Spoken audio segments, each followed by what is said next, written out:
Pronto. Muito bem.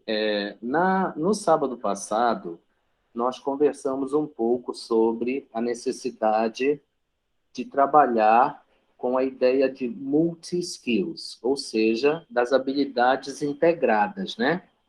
Então, mesmo que a gente tenha uma habilidade específica de início, certo? Quer dizer, aquela atividade que aparece lá no material que você chama de listening ou de reading, seja lá do que for, mesmo que a gente comece com essa habilidade, a ideia é você ir evoluindo da fase pré e da fase on, para quando chegar na fase post, você integrar as habilidades, né? E o objetivo principal dessa integração é você produzir fluência, quer dizer, é você estabelecer atividades de interação, certo? De forma autêntica, né? Se dentro do possível, para que os alunos desenvolvam fluência, tá? Então, diante disso, eu vou compartilhar aqui a tela do segundo debate, correto? Porque eu quero que a gente se concentre em um determinado item. Eu sei que vocês já devem ter visto, né, esse material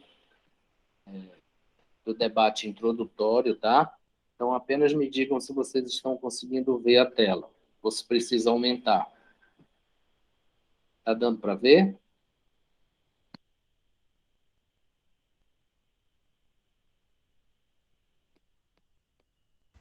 Dá pra ver sim. Não?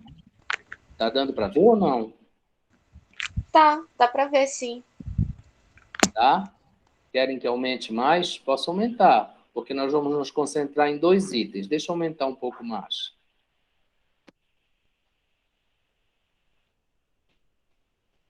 É a segunda parte que me interessa. Está dando para ver melhor agora? Dá pra ver sim. Tá bom. Muito bem. Um dos pontos de discussão quando a gente trabalha com essas skills e o método comunicativo, tá?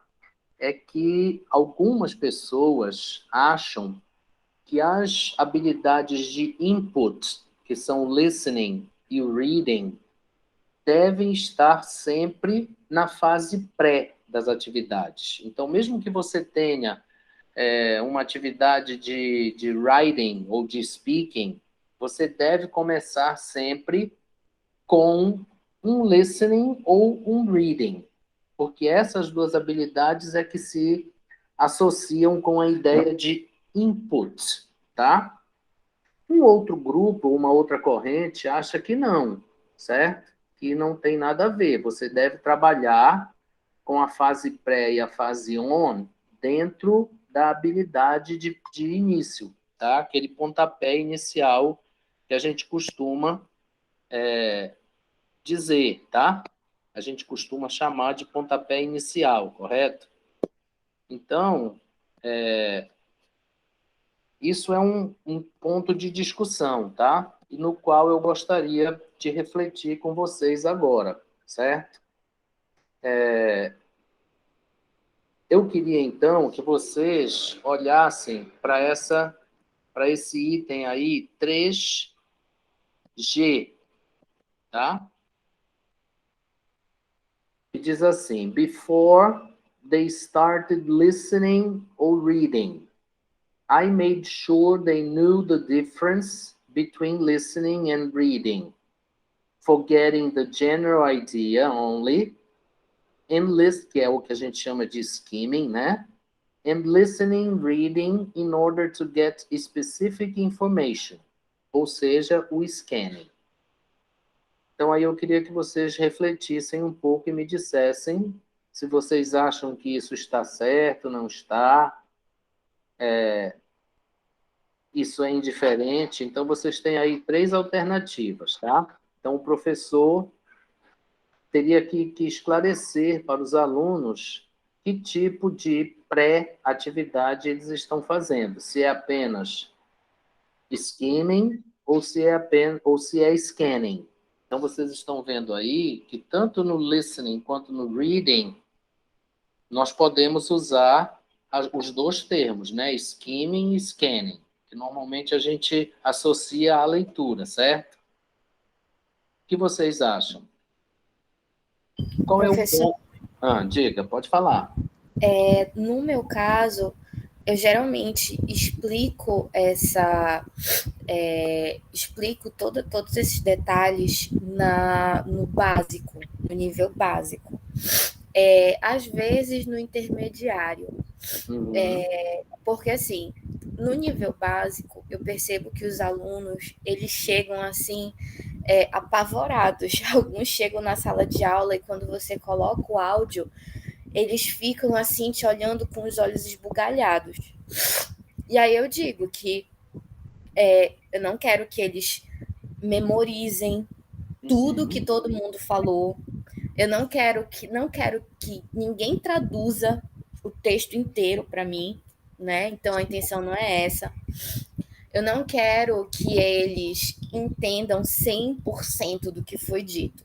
A minha intenção não é essa no momento que eu estou passando essa atividade. Eu quero que eles entendam o contexto, que eles saibam me dizer, no geral, o que essas pessoas estão fazendo, quem está falando, mas eu não quero que eles, que nem um robô que assim entre tudo por um ouvido e saia pelo outro 100% entendido. Aí eles ficam mais tranquilos. Certo. Alana, você quer contestar ou quer dizer alguma coisa? Ou eu posso seguir com as minhas perguntas? Não, basicamente o que acontece com a Raíssa, né, esse processo de explicação, no caso dela, ela mantém os determinados níveis, né, de acordo com as turmas dela. Essa explicação, esses esclarecimentos, muitas vezes, ele acaba acontecendo até nas minhas turmas de nono ano, porque é a questão da realidade do ensino, né? Então, há turmas que Sim. passaram por professores diferentes, que tiveram abordagens diferentes, práticas diferentes, metodologias diferentes de ensinar aquele aluno. Então, não é uma turma que eu venho acompanhando desde o início, lá do sexto ano, por exemplo. Então, Uhum.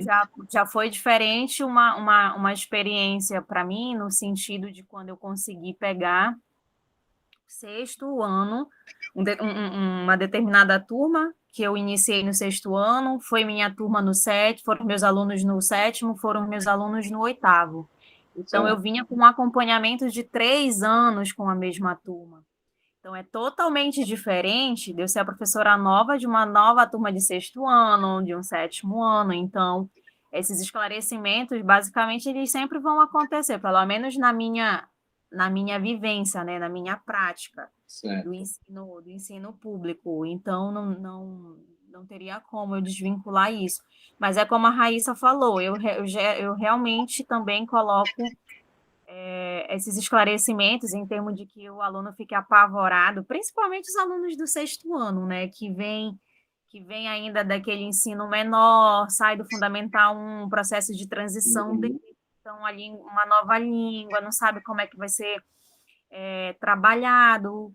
Então, esses esclarecimentos é sempre importante ter na sala de aula, e eu tenho esse cuidado também. Certo. Vocês, vamos dizer assim, fariam parte de uma corrente que acha que a gente sempre deve começar com um listening ou um reading, porque essas são as habilidades de input, mesmo que a atividade, por exemplo, seja de writing, né? Ou a gente pode começar a fase pré de maneira específica dentro da atividade que o livro ou que o material está requisitando. De que lado vocês, de que time, de que lado do campo vocês estariam? Professor, eu gosto de começar com listening e reading, mas eu já tive experiência como aluna dentro de uma aula de língua, né? Eu estava estudando alemão na época, que o professor começava as aulas com speaking, porque o nosso livro, ele não tinha a parte de reading, não tinha texto, eram só as imagens. Então a gente tinha que olhar para as imagens e a gente ficava brainstorming, né, sobre o que poderia estar acontecendo. A gente já sabia quem eram os personagens, então era mais fácil. A gente discutia e ele tocava o áudio. Então, primeiro a gente começava com output e depois ele colocava input. E isso causou dificuldades ou facilidades? Na verdade, assim, eu não percebi nenhuma diferença entre começar com um ou começar com o outro. Como a gente trabalha com livros diferentes, né? O livro de alemão, como eu disse, não tem reading. Ele só tem as imagens e o listening. No meu caso, eu tenho o reading no meu livro. Então, é um dos passos que, pela metodologia da escola, eu tenho que trabalhar com o aluno. Então, olha só. Pode falar, Alana, você quer falar? Não. Tá. Vejam bem, a ideia aqui não é exatamente pensar na skill de início, de pontapé inicial, por exemplo. O ponto X aqui é qual é o objetivo dessas fases, tá? Então, mesmo que você tenha uma atividade que seja de listening, você só precisa se certificar de que você vai usar aquele material naquele momento como listening, que a gente conversou na semana passada, porque muitas vezes o professor usa o material não como listening. Então, ele diz assim, olha, abre o livro aí e vamos ouvir esse diálogo. Então, se é para abrir o livro e ouvir o diálogo, é óbvio que o aluno não vai desenvolver listening nenhum, porque ele vai ler, é mais fácil para ele ler, certo? Então, a gente só precisa ter a certeza de que nós estamos mantendo a genuidade, certo? A natureza genuína daquela atividade, como aquela skill. Porém, na fase pré e na fase post, a ideia é integrar as skills. Na fase on, isso também vai acontecer de maneira quase que indireta, porque você vai realizar aquilo que o material tá propondo, né? Mas o aluno provavelmente vai falar, você vai pedir que ele faça uma lista de palavras, você vai pedir que ele reconheça pronúncias, que ele consiga entender determinada frase que está sendo dita, certo? Então, isso indiretamente estará acontecendo, mas não exatamente como comunicação. E na fase pré e na fase post, obedecidas às necessidades de cada fase, você vai poder integrar essas skills.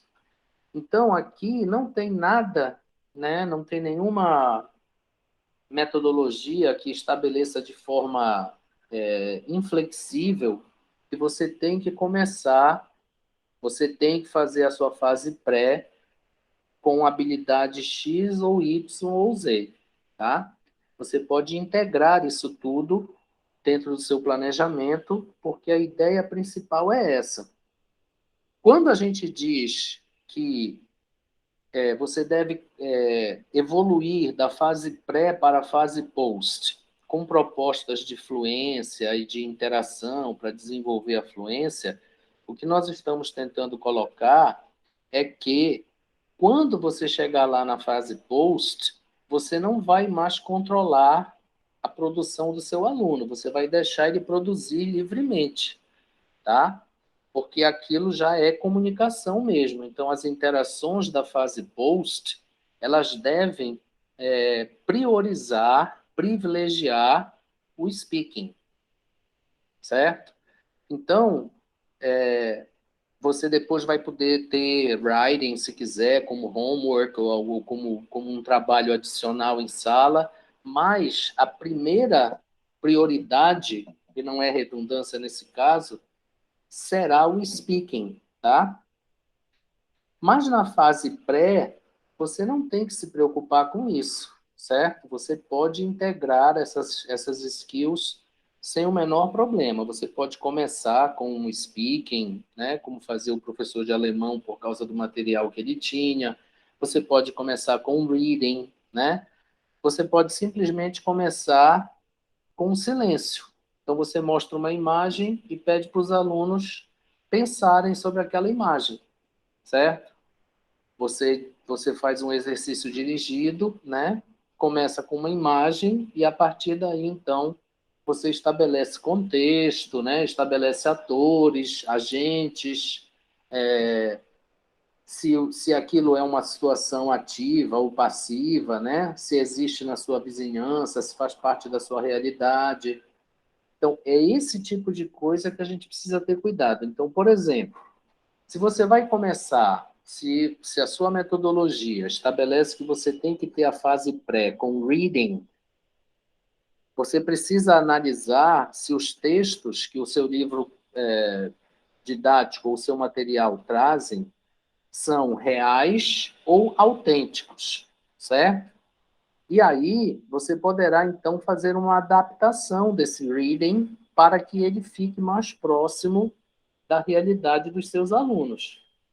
Ou fazer perguntas em cima desse reading, de tal forma que aquilo seja um pouco mais direcionado para a realidade do aluno. Então, o que eu estou querendo dizer não é exatamente a skill da fase pré, ou que você decide usar na fase pré, a integração que seja, ou a individualização de uma skill, que vai ser o mais importante. O mais importante ali é você trabalhar como fase pré. Então, aí você precisa ativar a mente do aluno para aquele contexto, né? Relembrar vocabulário, reforçar pronúncia, tudo isso, como a gente já viu, faz parte do desenvolvimento da skill, certo? E aí, Raíssa, você deve lembrar que a gente falou na semana passada, e aí você anota agora aí, Alana, que você pode usar o material apenas como exercício. Então, você vai usar a skill não como habilidade, mas como exercício. Então, por exemplo, se você quer que o aluno só repita uma determinada pronúncia, um determinado som, isso não é skill, isso é exercício. Você está usando um elemento linguístico que faz parte daquela habilidade. Mas o aluno não está buscando entender, né? Buscando refletir sobre a situação, tentando analisar o que está acontecendo. O aluno não está lendo, por exemplo, para compreensão de texto. Ele vai passar a vista no texto e marcar os verbos irregulares que o texto tem. Então, isso não é skill de reading. Isso é o reading como exercício, porque você está apenas treinando ou exercitando um elemento linguístico específico. Diga, Raíssa. Pode falar. Quando eu peço para o aluno tentar deduzir um vocabulário, isso seria trabalhar exercício ou trabalhar o reading? Não, aí seria reading, porque você está desenvolvendo com o aluno algo que a gente chama de contextual guessing. Então, aí o aluno vai usar as estratégias que ele tem, no caso do contexto, né, para tentar lhe dizer, de forma aproximada, claro, qual é o Sim, significado daquele termo. Então, isso é sim, um item, certo? Isso é um item que faz parte daquela pirâmide textual, que eu não sei se vocês lembram, que eu já mostrei para vocês, tá? Então, vamos recordar: ideia central, frase tema, cognato, né? Então, são estratégias que fazem parte da interpretação textual.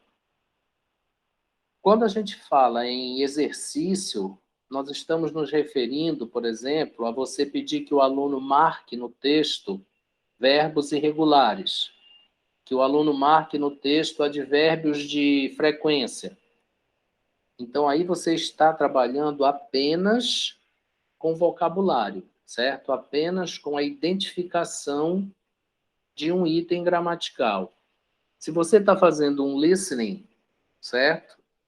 Você faz uma lista de palavras no quadro e pede que o aluno repita aquelas palavras, tá? Então, aí não é o aluno que fez a lista, foi você que fez a lista, porque você quer que ele treine determinado tipo de som. Então, isso não é listening como skill, isso é como exercício, porque você não quer saber aí se o aluno entendeu o que está se passando, né? Quantas pessoas estão naquele diálogo, se as pessoas são amigas, se é pai e filho, se é marido e mulher, não existe isso. Você está apenas treinando uma pronúncia. Desculpa. Entenderam?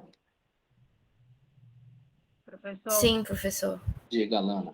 no caso, na maioria dos livros didáticos de língua inglesa, então, a maioria das atividades que estão lá, que são atividades que vêm, algumas divididas entre as habilidades, Sim. então a maioria são exercícios em relação àquelas habilidades. Certo. Porque, pelo menos, varia de livro das editoras e tudo mais. Só que, em Uhum. maioria, o que a gente percebe não é algo que o aluno vai, de fato, ele produzir. É algo que já está produzido ali como fosse uma questão de reconhecimento pelo aluno. Ele tem que reconhecer sentenças, ele tem que retirar tantos vocabulários, reconhecer determinados vocabulários dentro de um uso textual. Uhum. E, basicamente, essas atividades são concentradas nesse sentido. Infelizmente, o sistema brasileiro, né, ele acaba, de certa forma, conduzindo os autores e os professores mesmo a esse tipo de trabalho. Por quê? Porque eles precisam, ou eles acham que o aluno tem que ser preparado para fazer essas benditas dessas provas, tá? Se vocês analisarem as avaliações que são feitas nas escolas, certo? Vocês vão perceber que elas não privilegiam a comunicação. Então, você pode, né, isso também é uma das coisas que a BNCC prega, que já existia nos PCNs, mas agora está, vamos dizer assim, de forma mais clara e específica. Você pode criar itens de prova com viés de método comunicativo, certo? Não é fácil e também demanda tempo, né? Então, muitas vezes, não só nós não estamos preparados para elaborar esse tipo de questão, como não há tempo para isso, correto? Então, o que acaba acontecendo é que os professores, eles criam provas muito mais estruturais do que comunicativas, certo? Então, se vocês pensarem naquela velha taxonomia de Bloom, os alunos estariam lá naqueles 2 primeiros níveis apenas, que são os níveis superficiais de conhecimento, tá? De aprendizagem, né? E isso eu não sei se é uma realidade que vai se modificar com essas novas diretrizes e com essa mudança aí, né? Essa reforma do ensino médio, porque isso ele é uma coisa que se intensifica muito nos 3 anos do ensino médio por causa dos processos seletivos e do Enem, etc., entendeu? Tá certo? Mas, vejam, é aquilo que eu já disse para vocês, tá? Quando você entra na sala de aula e você fecha a porta, É a sua consciência que deve dirigir a sua atuação, certo? Você é o guia, certo? Da sua atividade. Então, eu acho que não há nenhum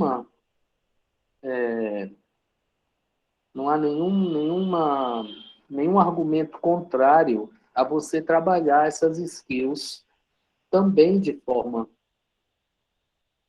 comunicativa, certo? Porque você pode incluir esse trabalho estrutural dentro destes exercícios comunicativos. Tá? Você pode fazer listas no quadro, você pode fazer os alunos repetirem, você pode trabalhar com escrever frases, né?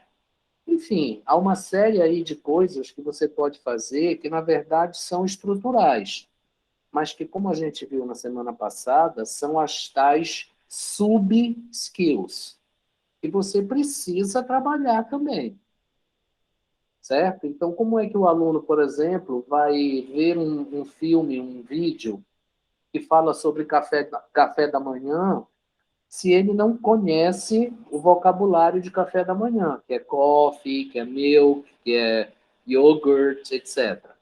Então, você tem que reativar ou ativar esse vocabulário. Então, essas sub-skills, elas fazem parte do trabalho das skills.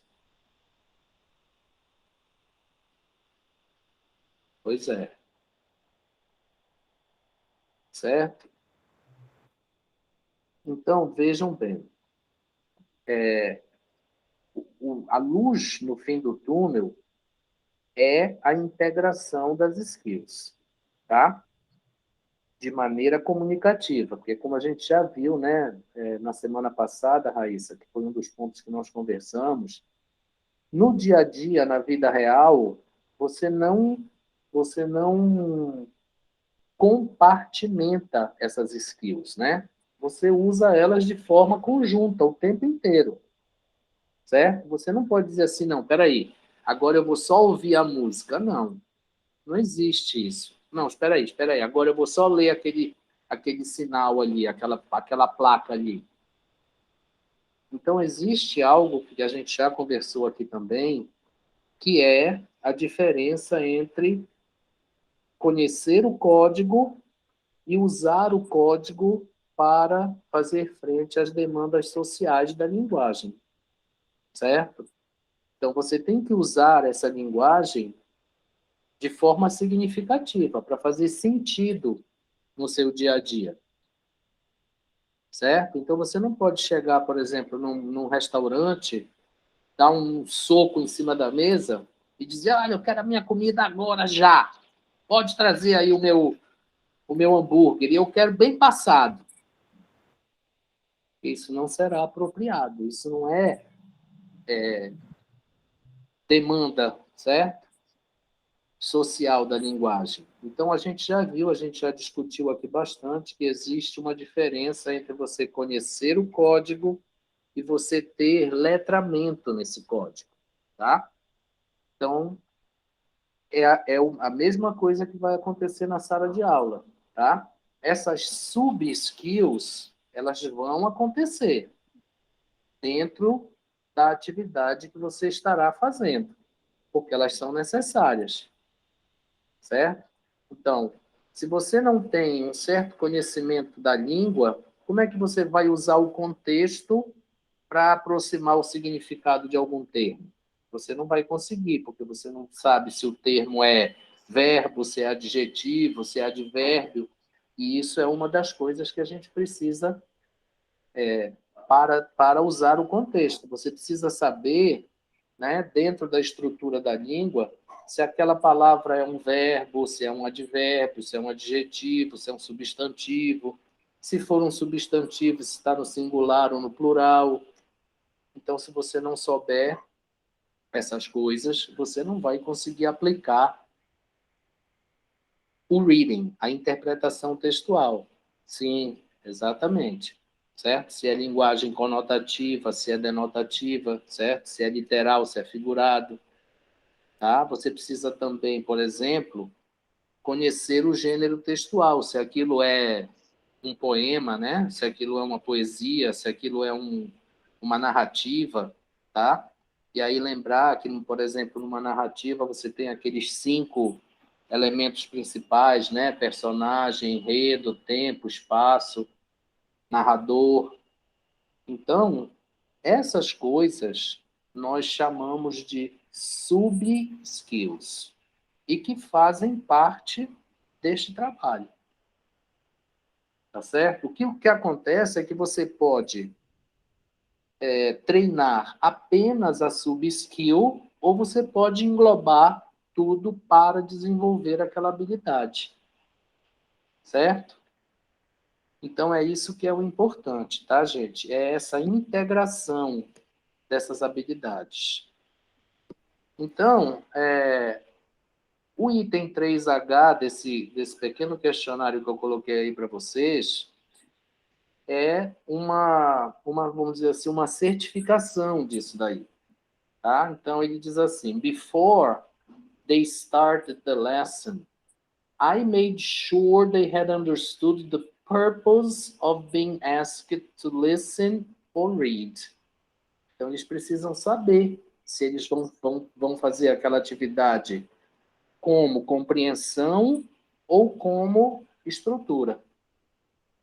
Porque as estratégias que eles vão empregar, com certeza, serão diferentes. E isso também serve para speaking e para writing. Então, por exemplo, se você vai trabalhar uma atividade de writing, né? Você preparou, já tarará, agora chegou na fase deles escreverem o texto. Você pode fazer isso como produção textual, então lembrar o aluno que um texto tem introdução, desenvolvimento e conclusão, o que é que tem em cada parte, né? Lembrar o aluno que precisa usar coesão e coerência, que tem os conectivos, né? Então, essas coisas, elas vão fazer parte da vida da skill para sempre. Ou você pode simplesmente dizer, olha, façam aí uma lista de frases que não tenham nada a ver uma com a outra. Apenas usem o tempo, usem o presente contínuo. Então, o cara vai fazer 5 frases, 4, 5, 6, sei lá quantas, só para usar o tempo verbal. Mas ele não sabe nem o que ele está dizendo. Ele está só estruturando a frase. Então, vamos pensar aqui num exemplo. Você está ensinando, está trabalhando com os condicionais. Aí você diz assim para o aluno, ó, o cara chegou num restaurante, né, e disse assim, if I come to a Japanese restaurant, disse para o amigo, né, I order sushi. Então, está usando aqui o condicional 0. O outro amigo disse assim, not me. If I come to a Japanese restaurant, I will order sashimi. Qual é a diferença? De repente, o outro disse assim, no, if I come to a Japanese restaurant, I may order sashimi. Então, quando ele usou o verbo may aqui, o que foi que ele produziu de significado? Como foi? O que é que alterou aí nessa circunstância? O que ele quis dizer? Essa reflexão, tá? É que é o desenvolvimento das skills, tá? Porque existe uma diferença. Quando você usa o zero condicional, quando você usa o first conditional, quando você troca o will por may ou troca por might. Entenderam? Então, é uma diferença. Então, você diz assim, olha, aqui no condicional 1, você pode usar os modais todinhos. É só substituir aqui o will por qualquer um desses aqui. Pronto, o aluno substitui na frase. Tá? Mas o que é que ele muda quando ele faz essa substituição? Então, essa discussão é comunicativa. Certo? Não interessa se você está fazendo isso através de uma discussão com o aluno, de uma conversa, de um diálogo, tá? ou se você pede para que os alunos se juntem em grupos e discutam isso. Tá? Então, vocês estão vendo aqui, ó, vocês viram esse vídeo aqui, onde o cara diz que quando ele vai, if I come to a Japanese restaurant, I order sushi. O outro diz, I will order sushi. O outro diz, I may order sushi. O outro diz, I might order sushi. Então, ó, vejam que está todo mundo usando o primeiro condicional. Mas existe diferença quando um diz uma coisa, o outro diz outra? Vamos discutir isso. Formem um grupo aí, conversem, né? E me digam, no caso de cada um de vocês, qual seria o verbo apropriado? Por quê? Entenderam? Então, isso é você treinar o seu aluno para se comunicar. E no item 3i, ele diz assim, olha, e aí eu quero que vocês reflitam por alguns minutos e me digam se isso está correto ou se não está. I followed the pattern, listen, read, speak, and write, as regards integrating the four skills. Então, aqui a gente vai fechar a nossa discussão, certo? Retornando àquele primeiro ponto que a gente usou para começar a nossa aula. Vou dar 2 minutos aí para vocês pensarem um pouco e me dizerem se é isso ou se não é. Então, I followed the pattern, listen, read, speak, and write, as regards integrating the four skills. Então, a resposta seria yes ou no.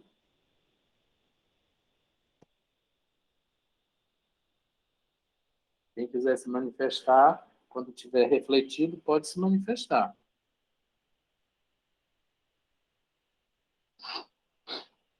No meu caso, essa linha que eu sigo, mas é porque já são passos pré-determinados para mim. Mas se eu estivesse montando a aula, eu poderia começar assim ou não começar assim, ficaria a critério. Você não pode modificar essa ordem lá no seu material, nem dentro da sua sala de aula. Não, Entendi. porque como esses passos, eles são criados pela coordenação, essa metodologia ela foi criada pela coordenação, a gente tem que seguir à risca, porque quando a coordenação descobre que a gente não está seguindo à risca, a gente é advertido. Entendi. Você percebe que isso engessa, de alguma forma, a atividade? Totalmente, Certo. totalmente. Mas aí é uma coisa que já se discutiu, né, com a coordenação, e o que falam é que a gente tem que... Todo mundo tem que dar aula igual, porque é um curso que o aluno ele não tem um único professor, então ele vai agendar e o professor do horário que tiver lá vai dar aula, tipo como se fosse uma consulta. Uhum. O professor que tiver lá vai dar aula, então ele tem que ver uma continuidade na metodologia usada dentro de sala de aula, então todos os professores têm que utilizar os mesmos passos para dar aula da mesma forma, para que o aluno não diga eu prefiro assistir aula com o professor A, B, C ou D, e eu não gosto de professor F, G, H, porque eles dão aulas diferentes, então todo mundo tem que dar a mesma aula. E quando tentou conversar com a coordenação para fazer a adaptação, a coordenação só disse, olha, é assim que tem que ser feito, tem que fazer, se você não está satisfeito, né, a gente pode resolver com o financeiro para a sua saída. Jesus. O que você acha, Alana? Bom, a minha realidade é um pouco oposta, né? Então, no caso, eu tenho um pouco mais de liberdade em relação ao trabalho com essas skills, né? Então, eu posso fazer abordagens diferentes, eu posso começar de formas diferentes, né?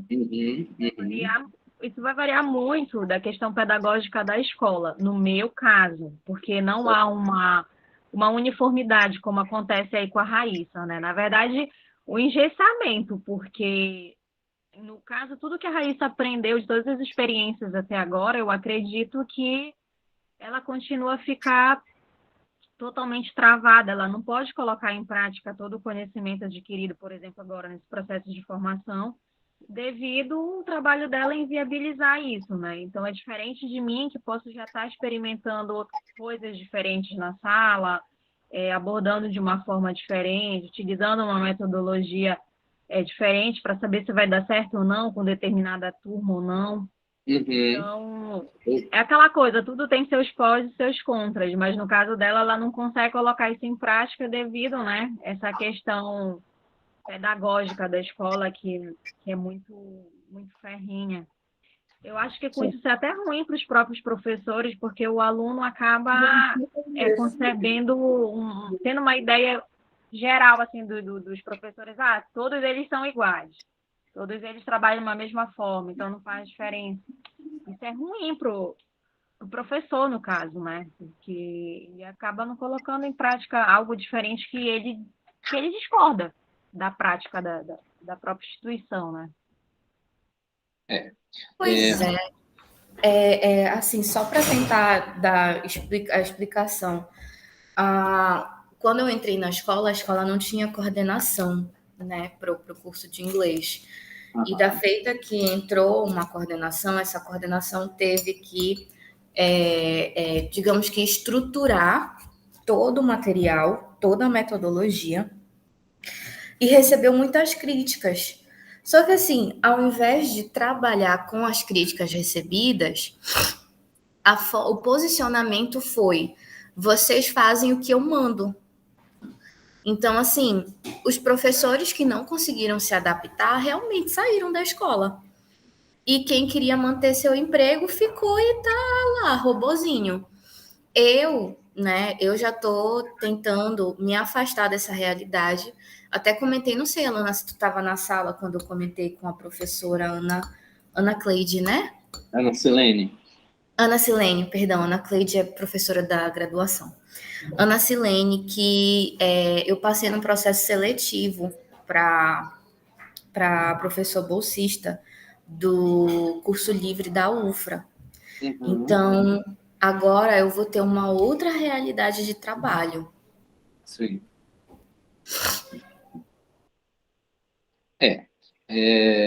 Infelizmente, tá, Raíssa e Alana, ainda existem pessoas que foram, vamos dizer assim, educadas ou ensinadas na metodologia comunicativa do passado, tá? Porque essa metodologia, como vocês viram aí pelo questionário, ela visualizava isso. E como reading e listening são skills receptivas, tá? Então, no passado, o método comunicativo pensava assim. Então, havia reading e listening, que eram skills recepção, e havia speaking e writing, que eram skills de produção. Então, havia essa separação, tá?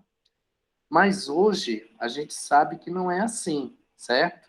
Todas as skills são ativas, elas não são passivas, tá? Então, na comunicação, você interage com elas, certo? Você usa todas elas de forma ativa. Então, existe algo que nós chamamos de método comunicativo contemporâneo. Até porque, né, a gente sabe que as realidades vão se modificando, certo? Então, se a língua não fosse algo dinâmico, nada disso faria sentido, tá? Então, infelizmente, no caso da Raíssa, né, essa visão, eu não sei se é da coordenação, se é do método, ou seja lá de quem for, ela ainda é a visão do método comunicativo que existia quando surgiu aquela teoria da aquisição, certo? Então, quando surgiram os estudos do Skinner, do Chomsky, né? O método comunicativo, de certa forma, ele se baseava muito nisso. Mas hoje, né, com a ideia da organicidade, a gente sabe que não é assim que acontece. Você não aprende as coisas de forma separada, de forma individual. Tá? Isso tudo é para efeito didático e pedagógico, claro, né? Você não pode ensinar para o aluno tudo num dia só, de uma vez. Então, aí você vai tendo uma sequência, né? Uma progressão.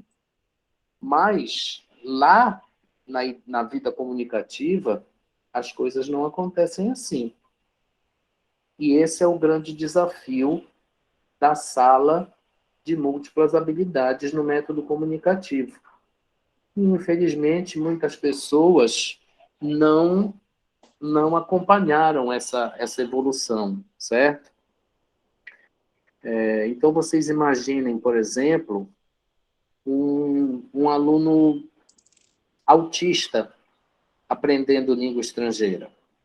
Vocês imaginem um aluno com deficiência auditiva aprendendo uma língua estrangeira. Claro que esse não é o normal, vamos dizer assim, não é o comum, mas pode existir, certo? E aí nós vamos ter um grande impasse, porque se o aluno é deficiente auditivo, não tem listening, ou vai ser uma coisa extremamente complicada o listening. Se o aluno for deficiente visual, para eles, reading também será complicado. Então, aí as coisas podem, né, ter que ser alteradas por força das circunstâncias. E olha, vou dizer uma coisa para vocês. A quantidade de jovens que têm desenvolvido autismo, por exemplo, tem aumentado muito. Talvez nem seja o aumento, né, mas seja o registro disso daí. Então, as pessoas estão sendo diagnosticadas, certo? Com o espectro autista. Cada vez mais. E a gente tem visto muito isso. Tá? Então, infelizmente, essas pessoas que estão à frente, vamos dizer assim, das escolas, uma boa parte delas continua lá atrás, no método comunicativo lá de trás. E aí a gente vai tendo que ir convivendo com isso, desde que, né, Raíssa e Alana, a gente tenha uma atuação reflexiva, crítico-reflexiva também. E vá procurando... Oi? Eu lembro do... Eu vou falar, né? Porque, na verdade, eu acabei estudando lá por alguns anos. Isso fez eu lembrar muito da metodologia do Aslan, mais ou menos aí uns 15 anos atrás. Eu não sei como é que está agora a abordagem deles, não sei Sim. como é a metodologia, mas eu lembro que na minha época o curso completo deles era de 5 anos, né? E desses 5 anos era todo dividido. Você ficava 2 anos e meio na parte de listening e speaking, somente naquilo, e eixos gramaticais que perpassavam pelos 5 anos, e 2 anos e meio depois que você ia para outras habilidades. A gente percebia claramente a divisão dessas skills. E que muitas vezes não funcionava, porque teve colegas meus que completaram os 5 anos de curso, e foi mesmo do que não ter ficado nem 1 ano e meio lá. Entendeu? Certo. Enquanto outras instituições trabalhavam com menos tempo. Não que, logicamente, dizer a pessoa saiu totalmente fluente, mas aprendeu muito, sabia se comunicar. E para muitos que acabaram saindo dos 5 anos, como foram casos de algumas amigas minhas, aprenderam muita coisa, mas no sentido da língua em si, nas estruturas gramaticais, sabem muito nesse sentido. Mas outras habilidades não foram devidamente não sei, ou trabalhadas adequadamente, porque elas não Ou atingem. desenvolvidas de forma apropriada, né? Exatamente, exatamente. É. Então, às vezes falava assim, então foram 5 anos que não tiveram tanto êxitos assim, entende? Então, é tudo uma Uhum. questão de abordagem, da metodologia de trabalho, da eficiência que isso acaba tendo, seja a Correto, curto, médio ou longo prazo. correto. Vejam bem, a gente costuma dizer que uma metodologia de ensino ela não perdura por mais de 10 anos. Então, vamos dizer assim, a vida útil de uma metodologia é em torno, né, de 10 anos, tá? Por quê? Porque ao longo desse tempo, novas pesquisas são feitas, né, novas descobertas, certo? Conclusões. Então, vejam, da época em que surgiu a teoria da aquisição para agora, por exemplo, surgiram os estudos do bilinguismo, por exemplo, tá? As novas descobertas da neurolinguística, que foram, de alguma forma, incorporadas a esse método comunicativo contemporâneo, vamos dizer assim, tá? São muitos questionamentos, são muitas discussões, tá? Então, as descobertas da neurolinguística e os estudos do bilinguismo, eles, vamos dizer assim, de certa forma, causaram uma revolução, certo? No método comunicativo. Então, algumas pessoas, talvez por ser mais fácil, né? Ou talvez porque não conseguiram realmente se atualizar, acabaram permanecendo lá atrás, certo? Uhum.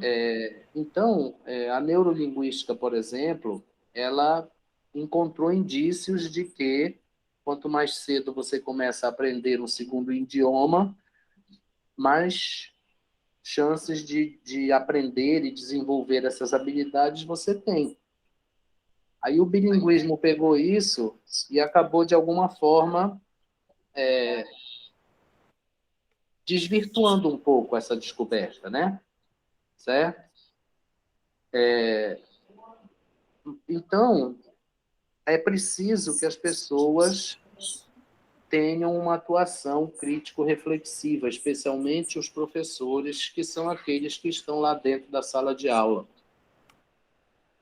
Então, essa visão aí, vocês acabaram de ver comigo, essa discussão, essa conversa nossa, se referem a algo que nós chamamos de metodologia orgânica.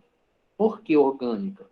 Porque a gente sabe que você não aprende, nem não aprende, como também não utiliza essas coisas de forma individualizada, de forma estanque, de forma estática. Muito pelo contrário, tá? No dia a dia, na comunicação, a gente usa essas skills de forma integrada o tempo inteiro. Então, você está lendo coisas, você está escrevendo coisas, né? Você ouve coisas, você tem que responder, você tem que interagir com o meio, né, em que você está. Então, vejam que tudo isso perpassa a necessidade de você ensinar o seu aluno a ser autônomo. Isso também é um efeito disso tudo. O aluno tem que saber fazer isso sem o professor, porque o professor não mora com ele, né? Ele também não pode andar com um livro didático embaixo do braço 24 horas por dia. Então, esse é um dos grandes problemas do bilinguismo. Então, quando você sai da escola, você vai interagir no mundo real. Então, esse é o grande desafio do professor que trabalha segundo a metodologia comunicativa moderna. Então, era isso que eu queria que vocês lembrassem, tá? Eu sei que muitas vezes não é possível, porque há outras variáveis, como número de alunos, como recursos, como tecnologia disponível. Há uma série de outros fatores que interferem nesse processo. Mas a gente precisa, de alguma forma, tentar colocar isso em prática, certo? O ideal seria que nós conseguíssemos que o nosso aluno terminasse o ensino médio falando pelo menos mais um idioma, e não apenas a língua materna, né? Como existe, ou como acontece nos Estados Unidos, na Europa, certo? E tudo mais. Quem sabe a gente um dia não chega lá, né? Tá certo, gente? Alguma pergunta? Não. Tá tudo certo, então? Tá tudo claro? Sim. Muito bem. Então, gente, esse era o ponto, tá, que eu queria deixar claro para vocês, né?